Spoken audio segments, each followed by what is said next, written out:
Thank you very much, Dirango, and the team from the Institute of Public Finance, and all the other guests. Good morning. I am very pleased to come here this morning. And when I came and people were settling, and my brother who just spoke about health finance just came in, and the moderator pointed that the experts were on that table. So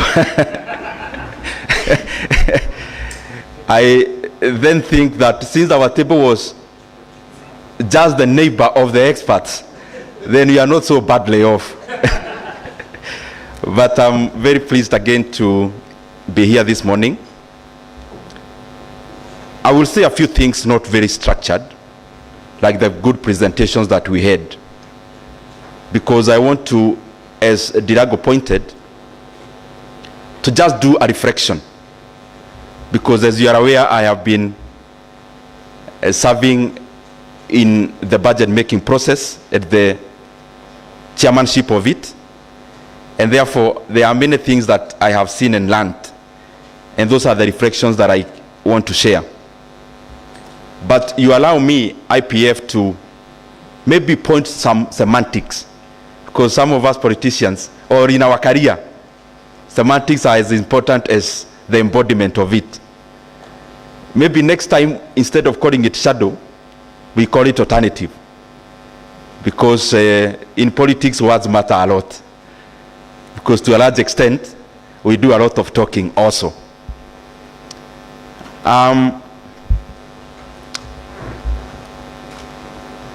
As you could have also noted, when Dr. Jaramba answered the question that was asked around death, the heavy claps came from our table, because I had to visibly clap, and he had to see that I'm clapping, because he's my supervisor in the masters I'm taking in KU. So I hope the people taking the videos took me clapping vigorously. Probably that may help at some point. Thank you very much, Dr. Jaramba. He's been very instrumental in what I'm doing in KU. And as I said earlier, and I'm saying it because I see a lot of economists here, when we came in after elections, I thought that in the capacity which I was serving, that I needed to also entrench myself in terms of knowledge. And therefore, in the September of the ensuing year, which was 2023, I was very eager to start my master's. But because I had done my undergrad in KU, I thought the CV should read another institution. So I went and applied to the University of Nairobi. But because I was very eager, they delayed. When Nairobi UON starts their semester, it is 1.5 months before or after KU. And because I was very eager, I didn't want to waste any more minute. I applied in KU also because KU was coming pretty earlier, around August, September. So I enrolled in KU. But also, the time for UON also came after 1.5 months after that. So I enrolled in both master's degrees. One in public policy, the other one in pure economics in UON. And I'm glad that I'm actually done with my coursework. We are now doing the both projects concurrently. And I want to assure you I actually attended classes. And I'm not saying this because of myself. I'm saying it because I have realized as Kenyans, and especially those who have the privilege of serving Kenyans in public offices, to make optimal decisions, we need as much knowledge embedded in us as possible. Because you can rely on experts, you can rely on advisors, but they can only advise you on something you have familiarity on.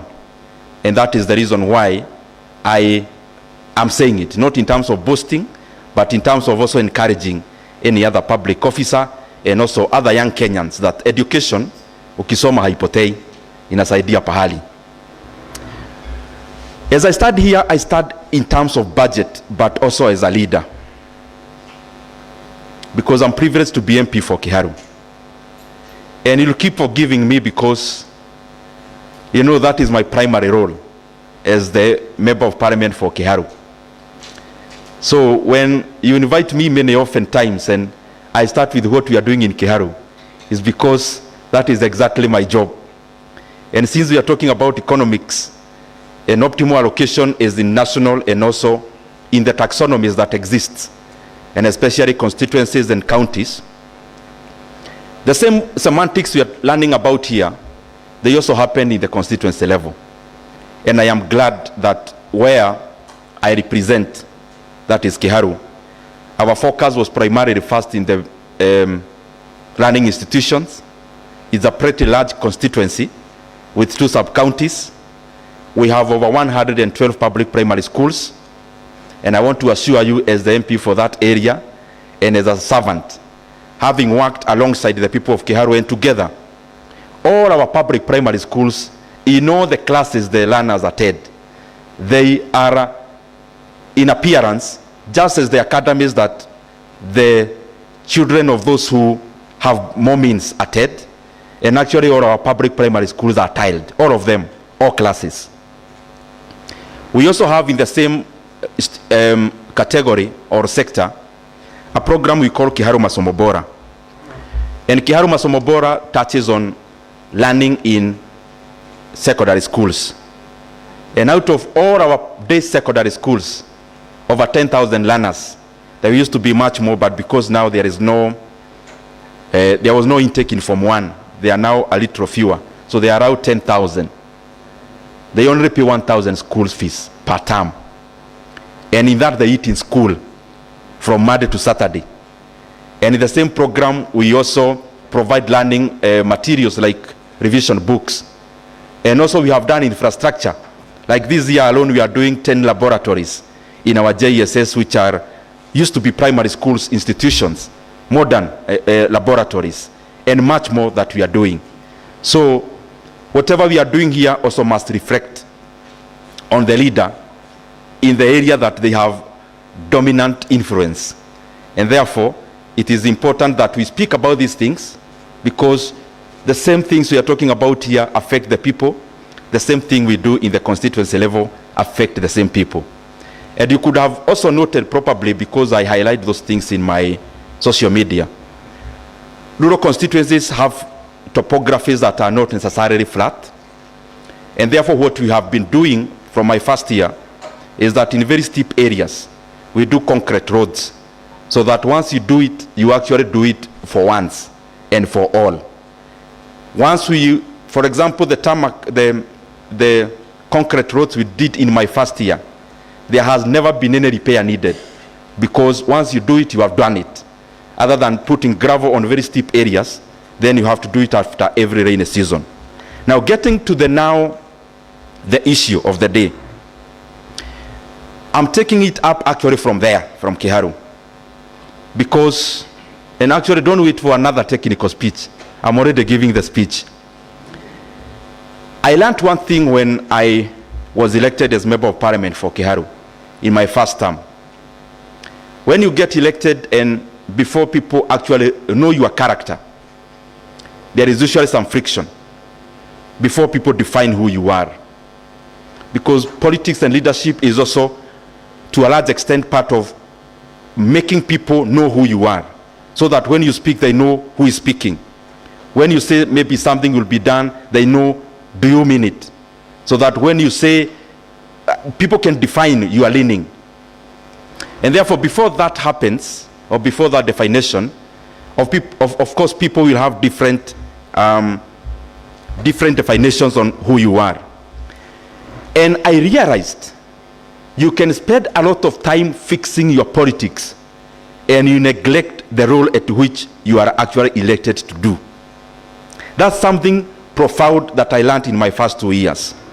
That you can spend a lot of time trying to fix your competitor, trying to fix and follow where the person who may want your seat has gone to, trying to silence somebody maybe in social media or elsewhere, provoking you to do something better, or you can actually choose to spend that time doing the work itself. And I realized it is very important that as a leader, you focus on something that can stand the test of time. Because, for example, when we have an argument with Dr. Rugo here, whom is also my good friend, if we have an argument here on words will not go past that argument. But if there is some deliverable, you do something tangible, it will go beyond the argument, it will go beyond words. And I realized that it is important you spend your time as a leader addressing the issues that are not necessarily things that you are proving through word of mouth, but things you'll do that are all seasonal. And these things that are all seasonal are the deliverables you do around the sectors that you should be working around. Why am I saying this? If you look at the budget alternative that has been done by IPF, and I commend Jerry for even the demeanor at which you highlighted the issues. If you look at it, and I want to be very frank, you have to make a choice as a country between managing politics and delivering. What am I trying to say? There is no better way of showing what you want to do other than through the budget allocations. Now, if what you want to achieve, for example, is roads, if what we want to achieve as a country is healthcare, if what we want to achieve is in education, then just follow the budget. Go check how much has been allocated. And therefore that will speak more than the words. Now, what I've seen, the state, the architecture of the state, beyond the doing, there is also the people management side. The people management side, of course, is done through that sector that was criticized by Bernard. That sector that has, of course, GJRO, and also there is the administration. I don't want to say more, just scrutinize the budget. Because, for example, if you look at the supplementary budget we just did, there was a variation around administration again of over 10 billion shillings to one specific institution. Why am I saying these things? The orientation of a country, you need to define, we need to define.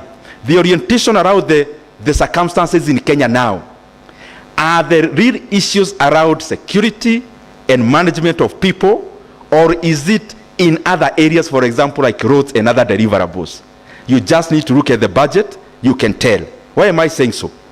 If, for example, you increase the budget, let me use interior, for example, and you see a significant increment, and in that year there is no recruitment that is happening, and if you go to the budget of the development of that specific ministry, there is no increment that is notable, therefore that money is going into recurrent, then you ask yourself, this money that is going into recurrent in sectors that are by law not as transparent as others, then you need to make your deduction around there. And I'm speaking that because I know I'm talking to experts. You scrutinize. So when the money is going here, if it's, for example, buying equipment that are security related, fine, which are they? But if it's going to recurrent, what is recurrent in that sector? And up to what length can you question that recurrent as a Kenyan? Up to what length can you question that expenditure as a journalist, for example? You'll get many answers from that. And I hope I am speaking. The other thing, because many times we confuse, budget making process is not just about June or whichever other date that the minister reads highlights. It starts pretty earlier. It starts many months before that date. And it goes all the way into oversight. And therefore, even IPF, I challenge you, some of the questions we are asking, I challenge you to also take it up.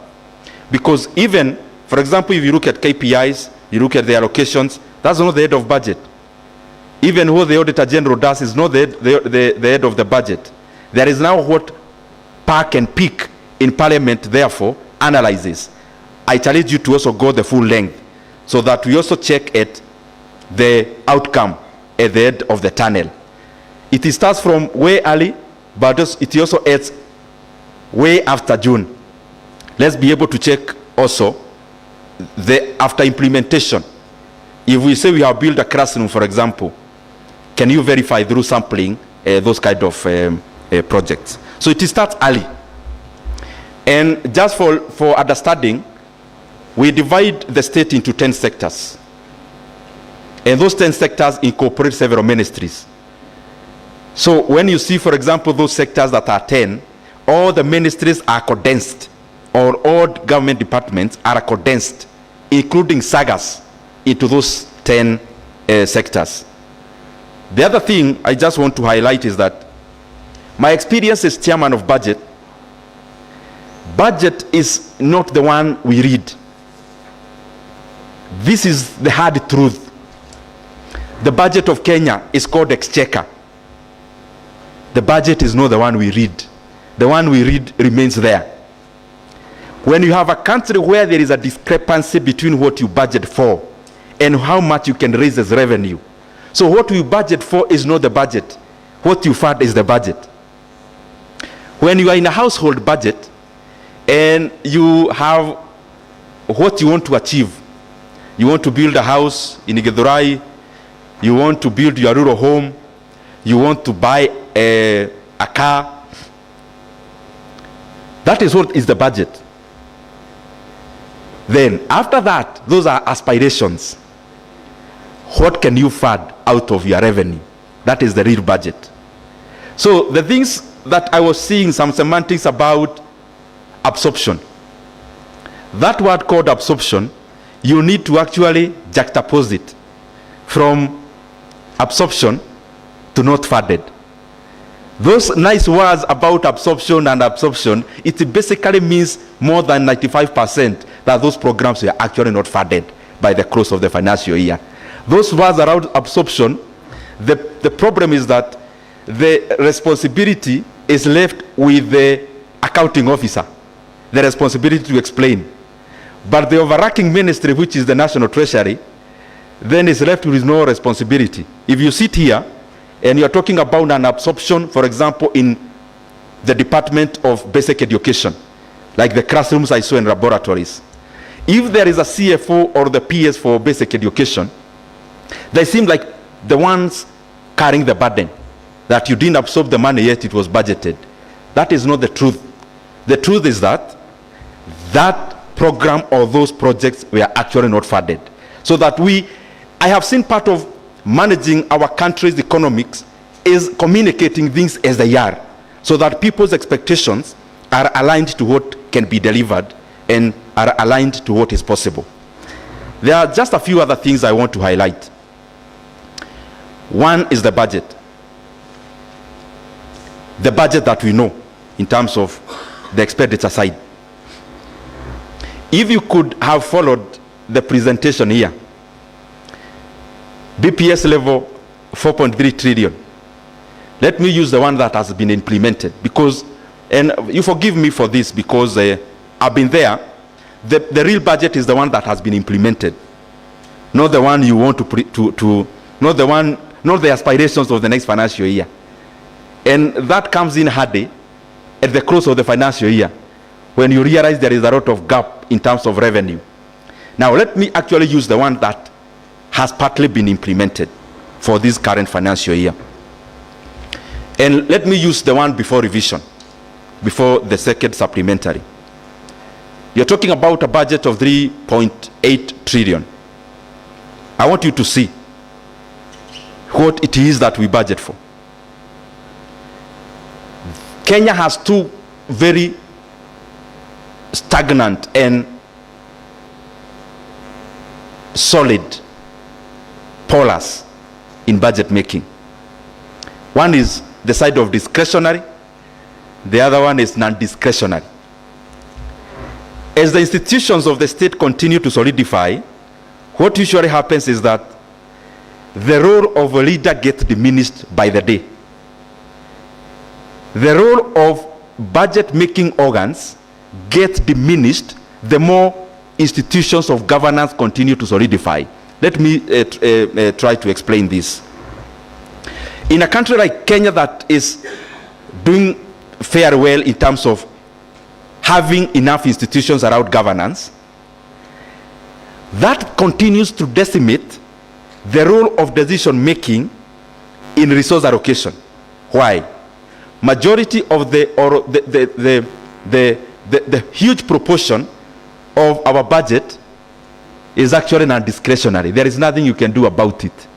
So you are sitting there as the leader,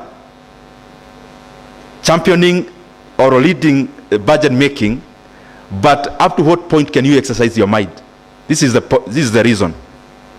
3.8 trillion is there as your budget. You read it, is an astronomical figure, and it projects even growth in expenditure, etc. All those good semantics we put in the budget making process.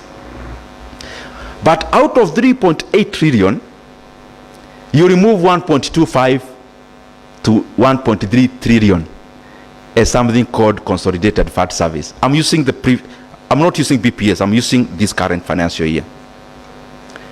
Out of that 1.25 trillion, over 1.08 trillion is money you are going to pay interest rates for debts.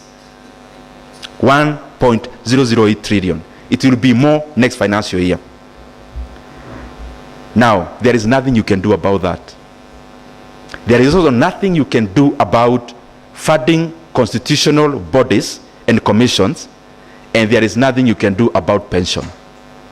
All those falls under CFS. So you budget 1.2 thereabout trillion, there is nothing you can do about it. Then come to salaries of civil servants. Salaries of civil servants in Kenya is in the range of 600 to 700 in the few years around here now, 600 to 700 billion Kenya shillings. There is also nothing you can do about that. There is a constitutional requirement of funding counties to a tune of 380 billion that time, this financial year, actually without carryovers. Once you put carryovers, it is over 400 billion. There is nothing you can do about that also. So what happens then? We end up with a kitty we call development budget of around 700 billion, which over the years, as I said when I was starting, is just an aspiration. It is not a budget. It is an aspiration. Because you budget 700 billion, by the close of the financial year, you are less in revenue collection by 300 billion. You can't cut payment of interest rate. Neither can you cut any part of CFS. You can't cut salaries. There is a part you can't cut, for example, FPE. Part of recurrent, for example, is free basic education. There is nothing you can do about that. So what usually happens? When Treasury receives money, revenue, they fund all those things, other things as priority. The last one to be funded is development.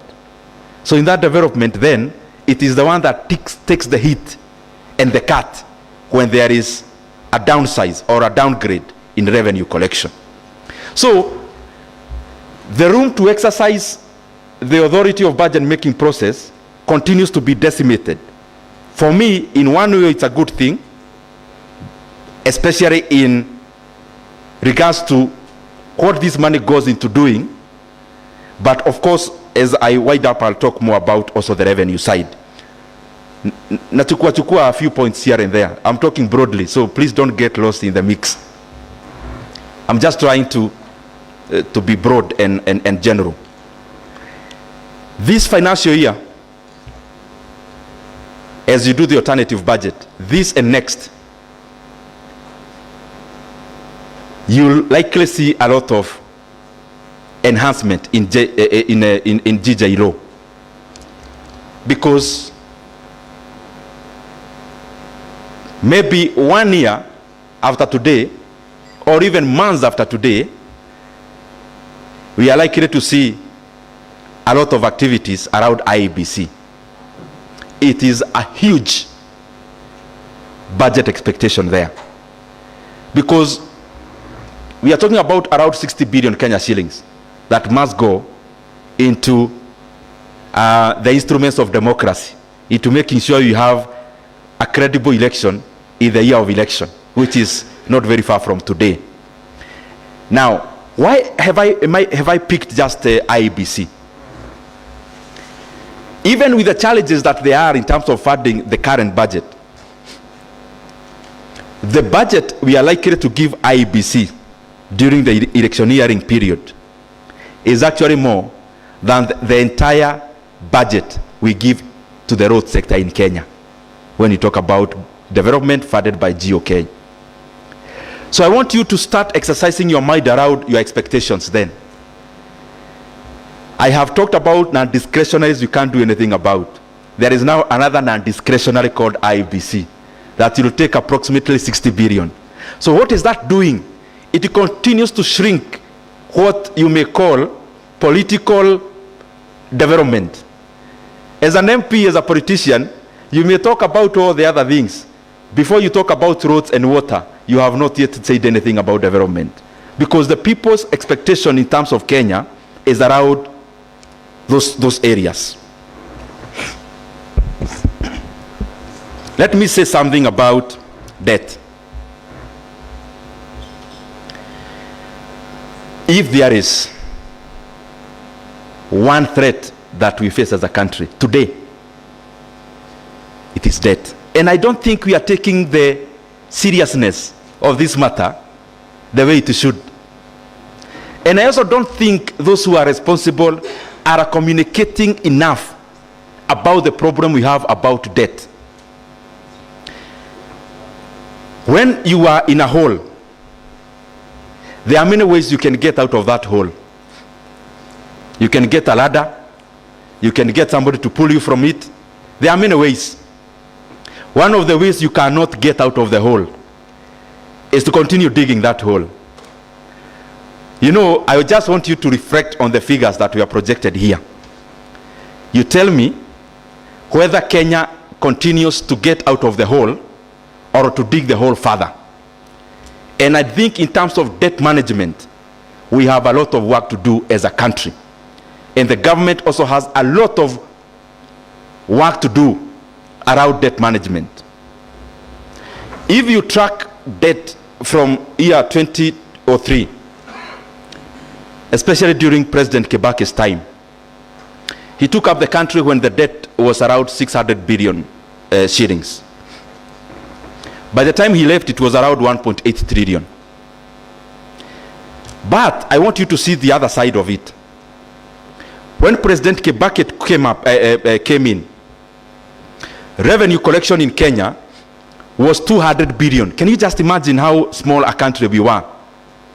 We were collecting only 200 billion in ordinary revenue.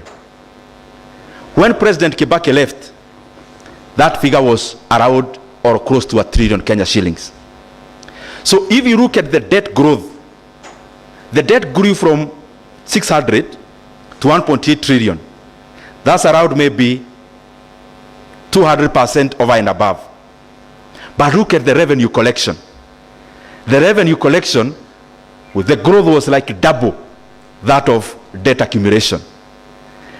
And I want to say, because figures don't lie, you realize that the accolades given to President Mwai Kibaki, he actually deserves more.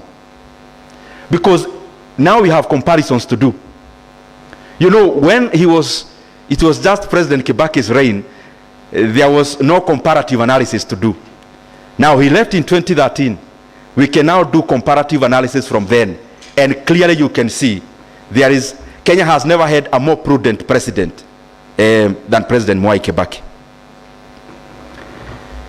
And it is the same time we had very revolutionary expenditure lines like basic education funding and all the others that even beyond being good in terms of growth of the economy, they also are social investments because they enhance an egalitarian society. all of us here in this hall, I can bet over 80% will not be in this hall were it not for the reforms around education during that time or regime of President Mwai Kibaki. Why am I talking about that in this kind of sternness? We are now talking about 10 trillion to 11 trillion depending on where the currency is, because 50% is denominated by a currency, not other currencies, not ours. Now, if you check our debt to GDP levels, and I want to agree with Bernard, this is what happens when you are making a budget. You have to address the issues in your country, but I have also seen we are not as sovereign as we purport to be. Developing countries are not as sovereign as it appears. Because when you are doing revenue raising measures, for example, some of those things are conditions from people you want to borrow money from. Without mentioning the exact ones, I can see in your faces you already know them. So, are we together? Ama nipuguze hii maneno ya economics kiasi.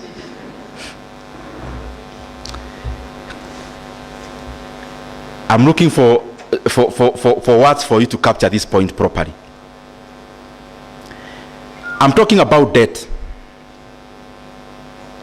If you look at our debt level, 10 to 11 trillion, and I'm trying to solidify the point that was said earlier, you'll be given a condition about debt to GDP ratio. You'll also be given a condition around fiscal deficit to GDP ratio. If you notice there, GDP is cutting across both two parameters. So what do authorities do? Because the target is on a percentage. If I do 2 out of 10, 2 out of 10 is what? 2 over 10 is 20. 2 over 10. 2 divided by 10. What's that? 20%. Very well. What about when I do 2 out of 20? 10%. What have I changed? Have I changed? Is the 2 constant? What have I changed? What if my obligation was to lower the percentage? What do I need to do around the denominator? Now, ask yourself this. You report in the same government documents, the Kenyan GDP grew by 4.something%. That goes in the record. The same record shows the GDP moved from 16 trillion to 18 trillion. What is that percent? Can somebody do 16 out of 18? I mean, to do the math, when GDP moves from 16 to 18, what percentage is that?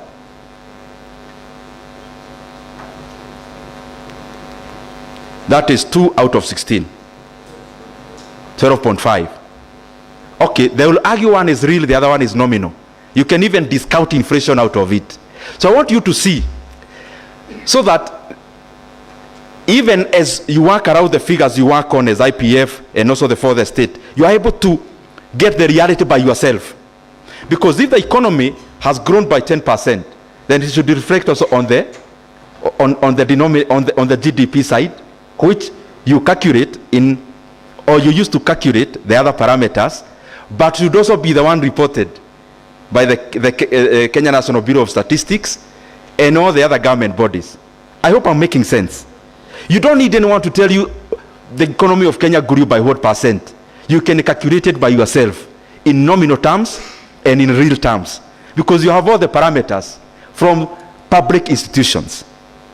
So the problem around our debt is that when we inflate our denominator, we continue to show like the economy grew with the purpose of having a leg room of borrowing more.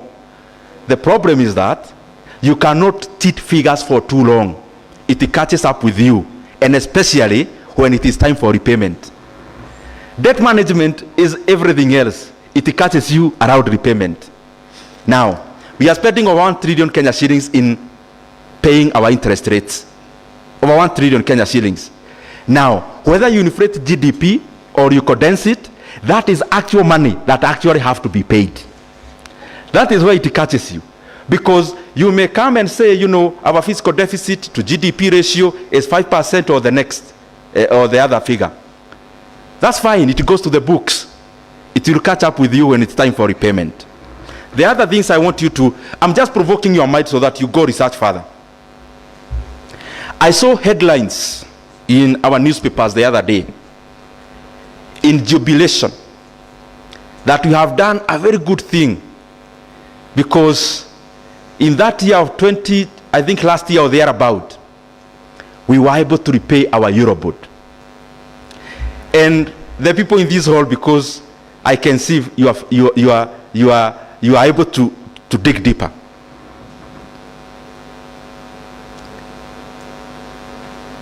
You talk about, in jubilation, of having been able to pay the Eurobond of 2014.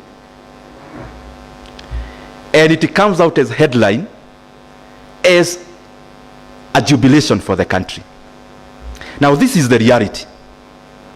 The reality is that you retire a debt of 6.8% with a debt of 10.3%. And then you clap and you want the whole country to be closed for people to celebrate. I'm provoking all of us here. I mean, Kenya is for all of us, and we need to speak these things as clearly as they ought. You cannot go and take a loan from Shylock, you pay a bank, and then you go home, and people should celebrate you for taking a loan with an interest of 20% to pay the one you had that you are paying 12%. Those are the things that will catch up with this country very soon. And by the way, with all honesty, if we do not become more prudent in the several months to come, we are likely to have a very big problem with our debt. Why? If in our revenue collection, over 40% is going into interest rate alone of debt obligations, what are we talking about? The other thing I want us to reflect on around debt, and the reason why this, and I'm challenging even those who are responsible in government to speak about it clearly, because part of this communication is important. You collect revenues of around 2.4 trillion shillings. You use over 1.2 trillion in paying interest rates of debt incurred. So that's 50% that you can do nothing about. Basically, what we are doing as a country, the money we are borrowing in terms of PFM Act, you should be borrowing for development alone. But even by doing the math, even with a pencil, if we take our revenue collection, you remove CFS, you remove salaries, you're already in red.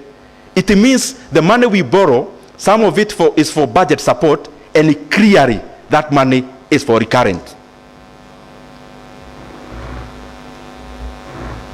You don't need to go very far. Just this data, just do the math around this data, even with a pencil, you'll get the correct figure. So this issue of debt, if we are not progressive enough and prudent enough as a country, in just a few months to come, we will see the ramifications. We do not want Kenya to be a case study like Sri Lanka in the year 2002, in the year 2022, 2023. The primary reason was debt. The issue around Zambia never decided too much because there was a new president who had to tell their country as it is, and they restructured, or they started or attempted to restructure. Ghana never had that luxury. They actually defaulted. Now, if you receive 2 shillings And 1 shilling is already going into interest rates of debt incurred in terms of interest rate.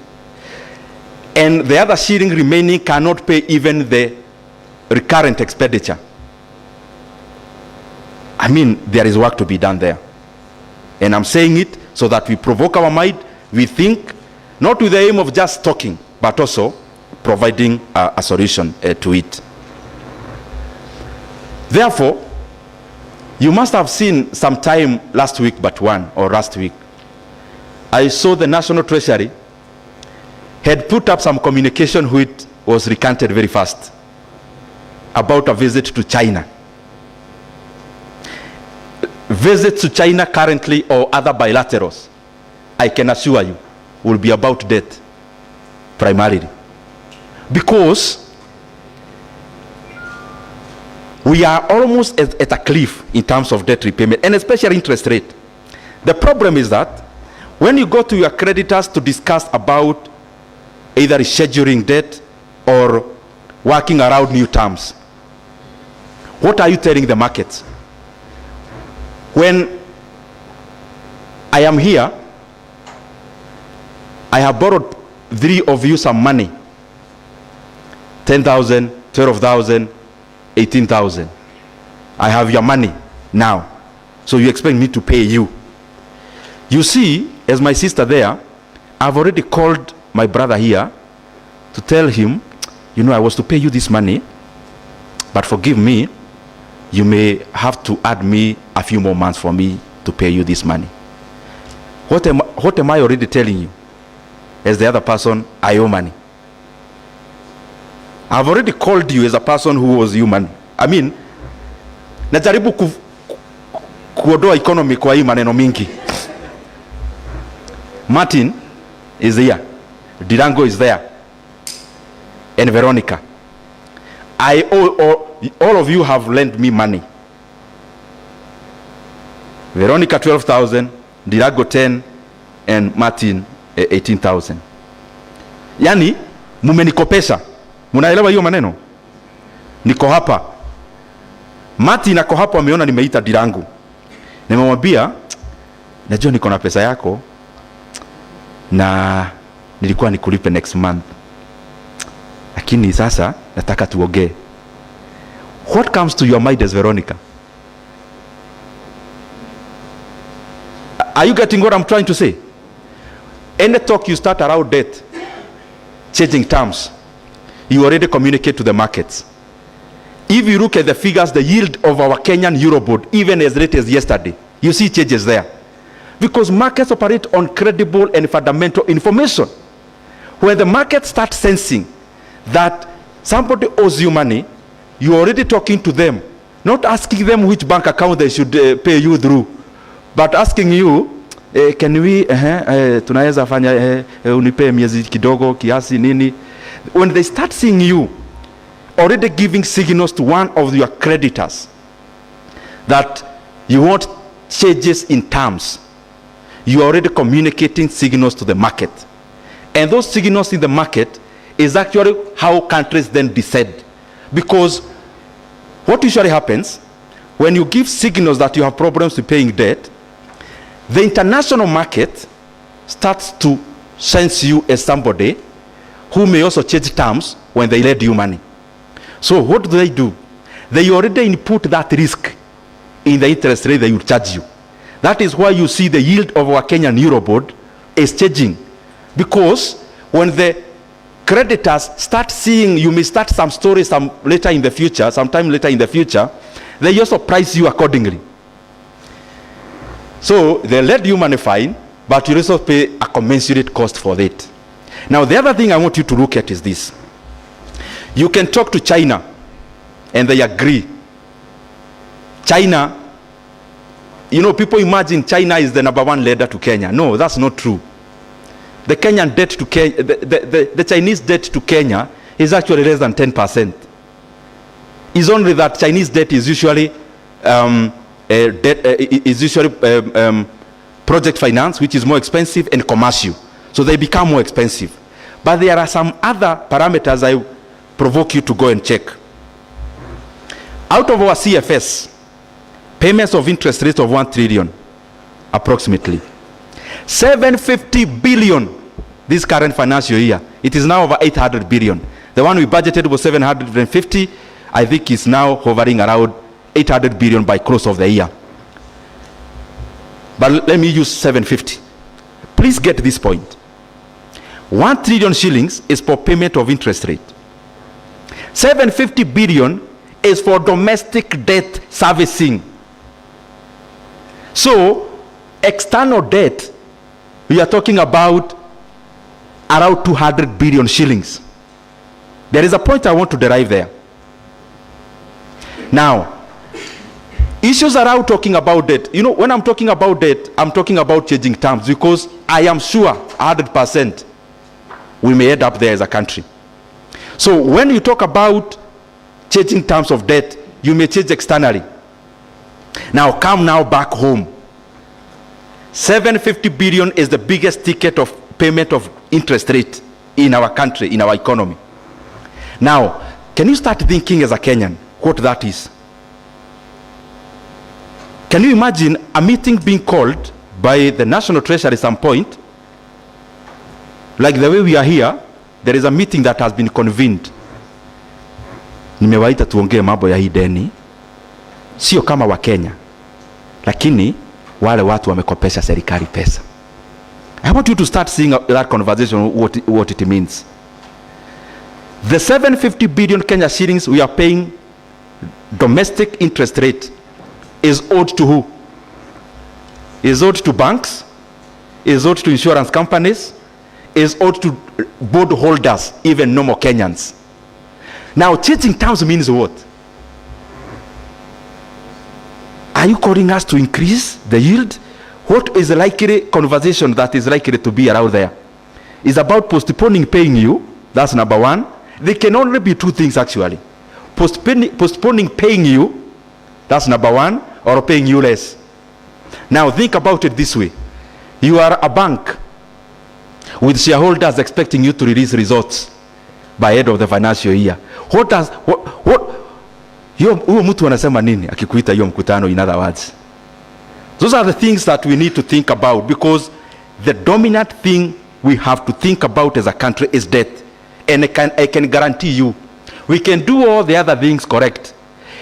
Any small indication that we are not able to service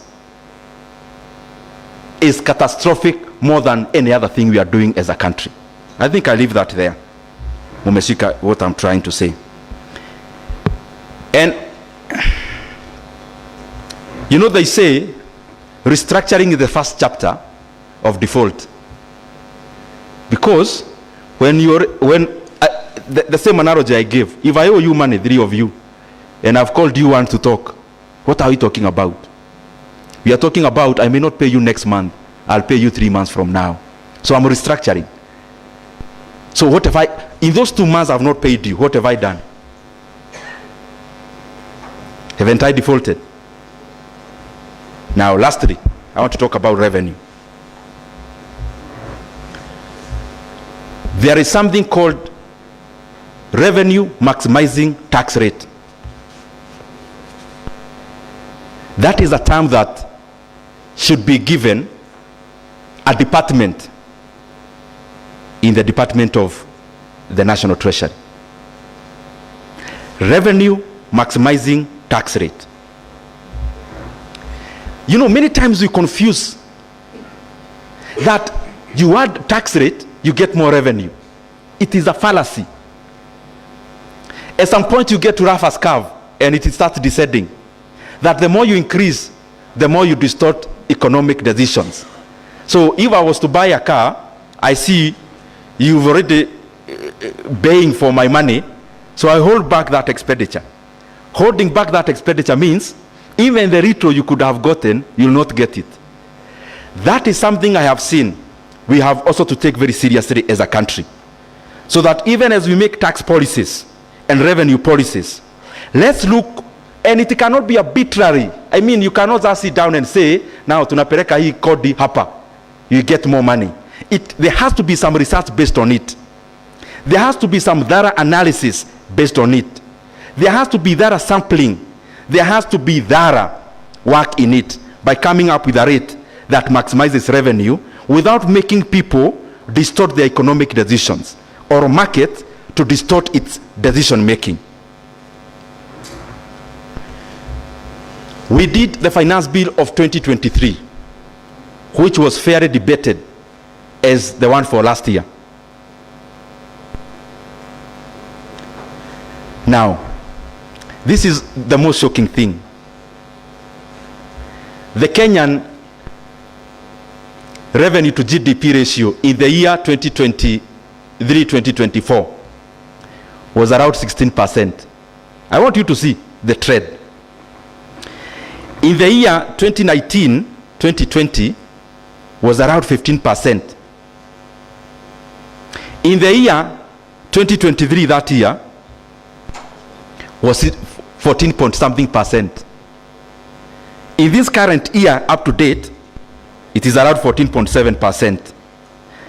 Now, when you do robust revenue raising measures in terms of policy, they should come with commensurate revenue from it. Kodi ikiongezewa, for example, pay, there should be commensurate revenue in the basket of revenue from this money you have taxed. Tunashikana hapo? Why is it that even when you raise the rate, then in the basket of money, there is not that money? Why is it that the revenue growth in Kenya never noticed finance bill of 2023? That the graph, if you are given a graph without labeling, you will not pinpoint those 2 years. You will not see them because the revenue never changed other than the ordinary changes it usually has. I'm talking about that analysis of revenue maximizing tax rate. Why is it that even when we have a very corrosive, when we have a very debatable policy around tax and it passes, why is it that we cannot see this money in the other side? Possibly this could be the reason. You come, maybe you are earning some money here, the government takes it at the payee level. Napenda kuita unakatia stima kwa transformer. You know, when money is deducted from your payee, ni kama stima imekatiwa kwa transformer. So it actually never reaches your hands. Now, when you cut money from the payee level, when you cut money at that level, let's say in my disposable income, you already knock off 8,000 shillings from it. That is the money you are sending your uncle somewhere in Nyamira. That is the money you are sending your auntie somewhere in Kisii. Now, you no longer send them that money.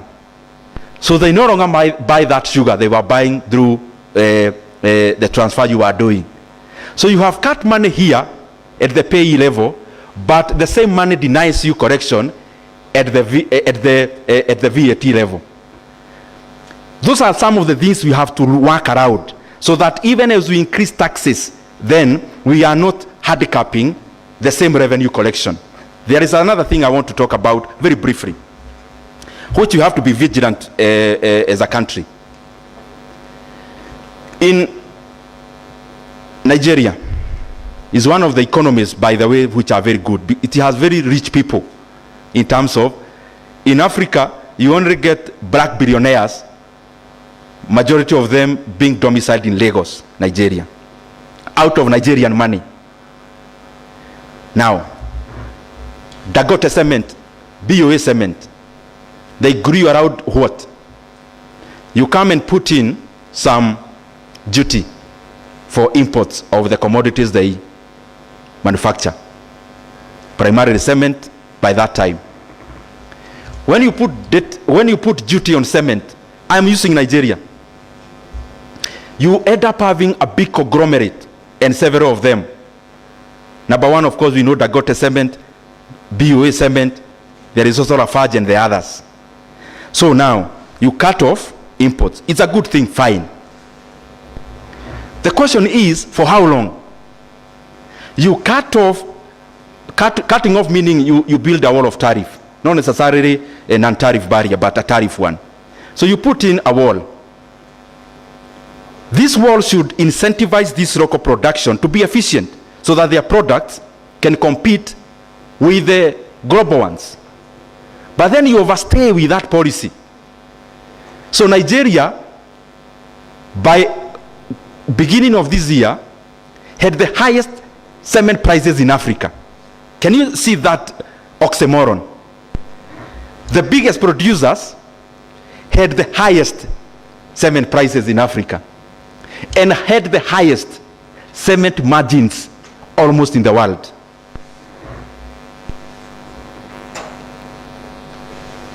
You protect an industry that must come in with an analysis for how long, and there should be government follow-up on when we protect you, up to when can Kenyans continue to pay more for you to get efficient. Because I am here as a consumer in Kenya. The cement prices in Kenya today have gone up. So what am I doing as a Kenyan buyer of cement? I am actually subsidizing as a Kenyan the production of the producer of cement. I am paying a higher price. It is a good thing. It may end up employing many more Kenyans. But the reason for protectionism must not be for longevity of production in this company. It should be up to the point where this company gets competitiveness in competing with any other cement from any other country. If I can import cement, let's say from Mozambique, I'm just using an abstract example, or from South Africa. If I can import a bag of cement from South Africa and it gets to Taita Taveta at a lower price than the cement being produced several kilometers away from that place, I mean, that's also a paradox. Protectionism all along must not be for the benefit of the producer. It must be for the benefit of the economy. And that is why it has to be time-bound. Very lastly, some of the things I think we should do as a country. Number one is to take institutional reforms very seriously. If you look at the regression of economic growth from China, from all the other countries, institutional reforms takes up a sizable influence on the dynamics of economic growth. Sio kupaka mafuta. You know, in Kenya we come rebrand an agency and we call it institutional reform. We need to be very deliberate. Institutional reform must incorporate the size of government. Kenya can act optimally with half of the government we have in terms of its size. We can cut the government into half across everything. Government, if government is a loaf of bread, you can cut it by half. All the resources of government, you can cut it by half, and my grandmother will not notice. What am I trying to say? That service delivery will not be hampered. Institutional reform must be deliberate and must be objective. The other thing,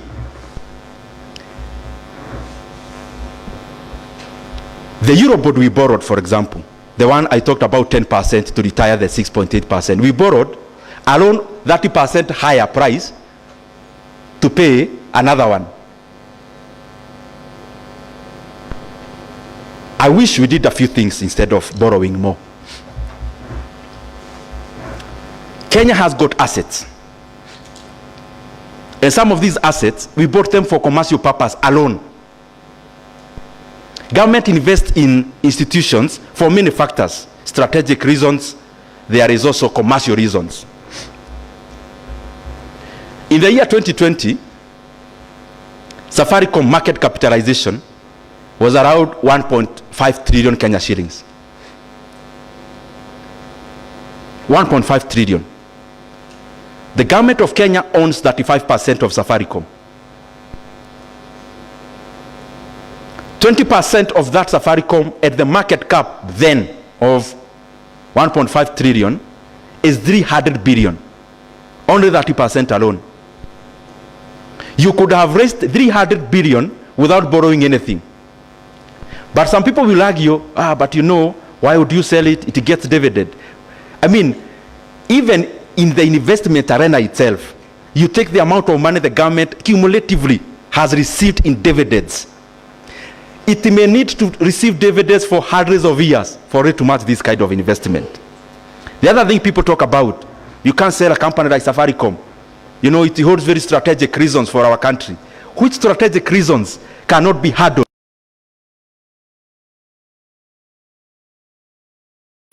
And that regulator can hold the forte of government there.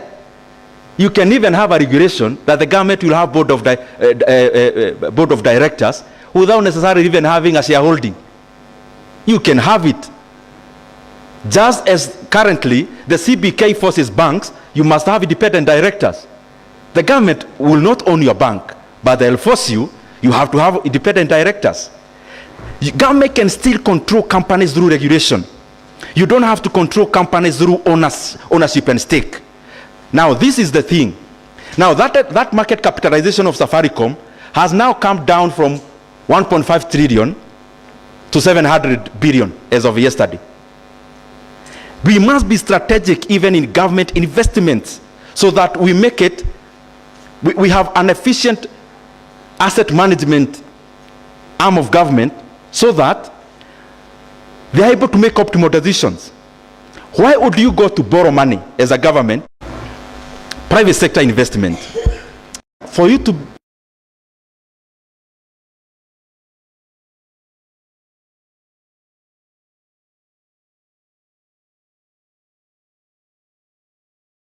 invest, you are not hungry. You are okay. You are not maybe even Kenyan. So you have a home by the beach. You have money.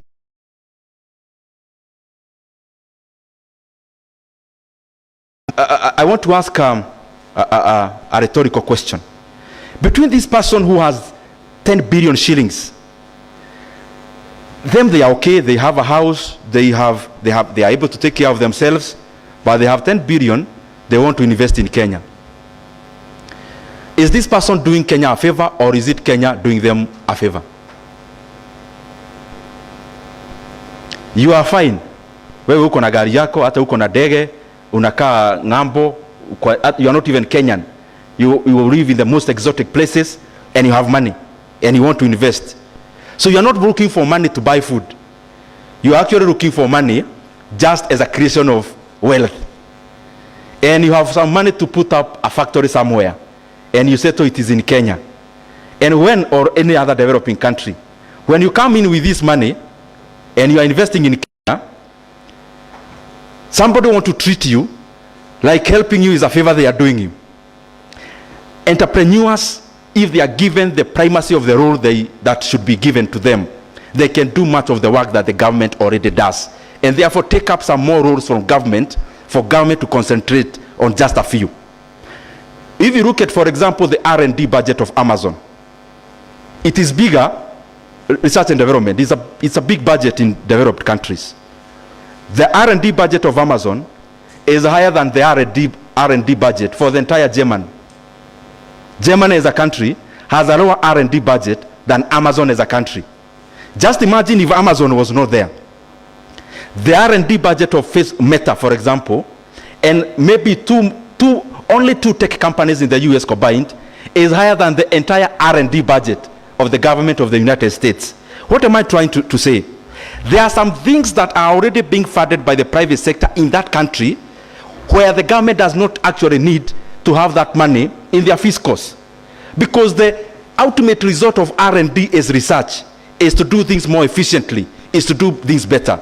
If private sector is given enough resources, enough support, they can end up doing much more of what the government does. Asanteni sana.